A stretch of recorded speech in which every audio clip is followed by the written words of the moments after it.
क्या कभी सोचा है कि जो हीरे जवाहरात कभी राजा महाराजाओं के ताज की शान हुआ करते थे, वो आज हमारी हाईटेक दुनिया की जान कैसे बन गए? चलिए, आज इसी कमाल के सफर पर निकलते हैं और इस राज से पर्दा उठाते हैं। रत्न, देखिए, इंसानी दुनिया में ये कभी भी सिर्फ गहने तो थे ही नहीं। ये हमेशा से ताकत की निशानी रहे, अमीरी का सबूत थे। और शायद हमें पता भी नहीं था, पर ये विज्ञान की सबसे बड़ी खोजों में से एक की नींव भी बन रहे थे।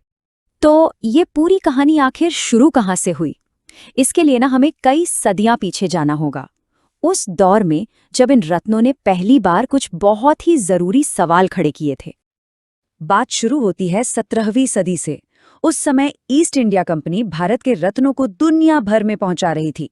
जरा सोचिए, गोलकुंडा के मशहूर हीरे, कश्मीर के नीलम, बर्मा के माणिक, ये सब जहाजों में भर भर कर यूरोप पहुंच रहे थे। और वहां इन्होंने सिर्फ राजा रानियों का ही नहीं, बल्कि उस दौर के साइंटिस्ट का ध्यान भी अपनी तरफ खींच लिया। और इन बेशकीमती पत्थरों को देखकर ना कुछ नए सवाल उठने लगे। सवाल जैसे कि आखिर ये इतने चमकदार क्यों हैं? इनके रंग इतने गहरे और पक्के कैसे होते हैं? और क्यों कुछ क्रिस्टल रोशनी को बस मोड़ देते हैं, जबकि कुछ उसे कई रंगों में बिखेर देते हैं? बस यहीं से रत्नों को देखने का नजरिया ही बदल गया। वो अब सिर्फ खजाना नहीं थे, बल्कि एक वैज्ञानिक पहेली बन चुके थे। और कमाल की बात तो यह है कि इन्हीं सवालों ने मॉडर्न ऑप्टिक्स यानी प्रकाश के विज्ञान को जन्म दिया। 1660 के दशक में न्यूटन और हुक जैसे जीनियस इन्हीं क्रिस्टलों पर रोशनी डालकर तरह तरह के एक्सपेरिमेंट्स करने लगे। और फिर देखते देखते ये रत्न ऑप्टिकल साइंस की लैब में सबसे कीमती औजार बन गए। चलिए, अब कहानी में एक नया मोड़ आता है। हम सीधे 20वीं सदी के भारत में चलते हैं और मिलते हैं इस कहानी के असली हीरो से, सीवी रमन। अच्छा, उस समय तक वैज्ञानिक ये तो समझ चुके थे कि रोशनी जब किसी क्रिस्टल से गुजरती है तो वो उसके अंदर के परमाणुओं यानी एटम्स से एक तरह की बातचीत करती है। लेकिन इस बातचीत में असल में होता क्या है, ये अब भी एक बहुत बड़ा राज था। मतलब ये पत्थर रोशनी के साथ ऐसा क्या करते थे, इसका जवाब किसी के पास नहीं था। साल था 1921। सीवी रमन एक समुद्री जहाज पर सफर कर रहे थे। उन्होंने समंदर के गहरे नीले रंग को देखा और उनके मन में एक ऐसा सवाल उठा जो आगे चलकर विज्ञान की पूरी दिशा ही बदलने वाला था। उनका सवाल सुनने में बड़ा सीधा था, लेकिन था बहुत गहरा। सवाल था, जब रोशनी पानी या क्रिस्टल जैसी चीजों से गुजरती है तो क्या उसकी अपनी ऊर्जा, उसकी एनर्जी में कोई बदलाव आता है? ये सवाल पहले के सवालों से एकदम अलग था। ये सिर्फ रोशनी के मुड़ने या बिखरने के बारे में नहीं था, बल्कि उसकी अपनी ताकत के बारे में था। और जानते हैं, इसी एक सवाल ने रमन को उस खोज की दहलीज पर ला खड़ा किया जिसने हमारी दुनिया को हमेशा के लिए बदल कर रख दिया।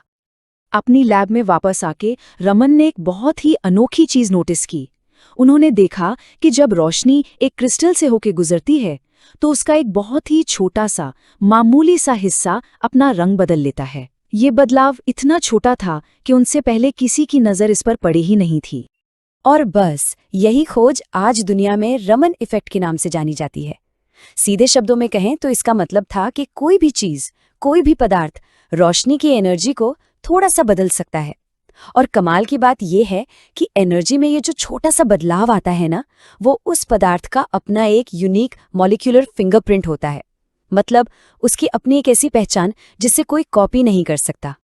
तो सवाल ये उठता है कि इस बड़ी खोज के लिए रत्न ही क्यों चुने गए? क्योंकि वो इस काम के लिए एकदम परफेक्ट थे।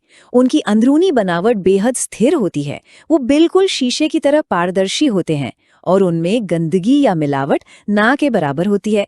इन्हीं खासियतों की वजह से रोशनी में होने वाले उस बेहद मामूली से बदलाव को पकड़ना मुमकिन हो पाया।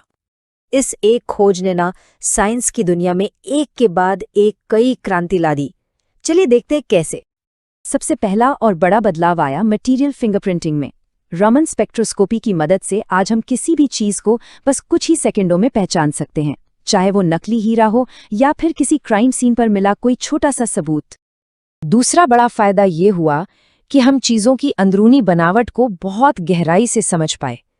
रत्नों के अंदर एटम्स कैसे कांपते हैं, ये समझकर ही तो मॉडर्न क्रिस्टल फिजिक्स का जन्म हुआ। और यही साइंस आज दवाइयां बनाने से लेकर नए नए मटेरियल बनाने तक हर जगह काम आ रही है। और तीसरा नतीजा, ये तो शायद सबसे ज्यादा चौंकाने वाला है। इसी खोज ने आगे चलकर लेजर टेक्नोलॉजी की नींव रखी। दुनिया का पहला काम करने वाला लेजर 1960 में एक रूबी यानी माणिक क्रिस्टल से ही बनाया गया था। मतलब सोचिए, लेजर की शुरुआत भी एक रत्न से हुई। अपनी इसी जबरदस्त खोज के लिए सीवी रमन को 1930 में फिजिक्स का नोबेल पुरस्कार दिया गया। ये विज्ञान के क्षेत्र में भारत के लिए एक ऐतिहासिक जीत थी। तो चलिए अब इस कहानी के सारे धागों को आज के दौर से जोड़ते हैं और देखते हैं कि कैसे वो ही पुराने रत्न हमारी आज की दुनिया को चला रहे हैं। जरा देखिए कैसे इन रत्नों की दुनिया पूरी तरह बदल गई है। वो हीरा जो कभी बस एक गहना था, आज क्वांटम कंप्यूटर चिप्स की जान बन गया है। नीलम जिसे कभी शाही मुकुट में जड़ा जाता था, आज हमारे स्मार्टफोन की स्क्रीन को मजबूत बनाता है। माणिक जो कभी ताज का नगीना हुआ करता था, अब पावरफुल लेजर्स के दिल में धड़कता है। और क्वार्ट्स जो बस सजावट के लिए था, आज सबसे एडवांस्ड ऑप्टिकल डिवाइस में इस्तेमाल हो रहा है। मतलब जो सफर ईस्ट इंडिया कंपनी के जहाजों से शुरू हुआ था, वो आज क्वांटम कंप्यूटर, लेजर और उन फोन्स तक पहुंच चुका है जो हम सब हर रोज इस्तेमाल करते हैं। तो आखिर में बस यही कहा जा सकता है कि रत्नों ने दुनिया को सिर्फ अपनी चमक ही नहीं दी, उन्होंने विज्ञान को एक नई राह, एक नई दिशा भी दी। धन्यवाद।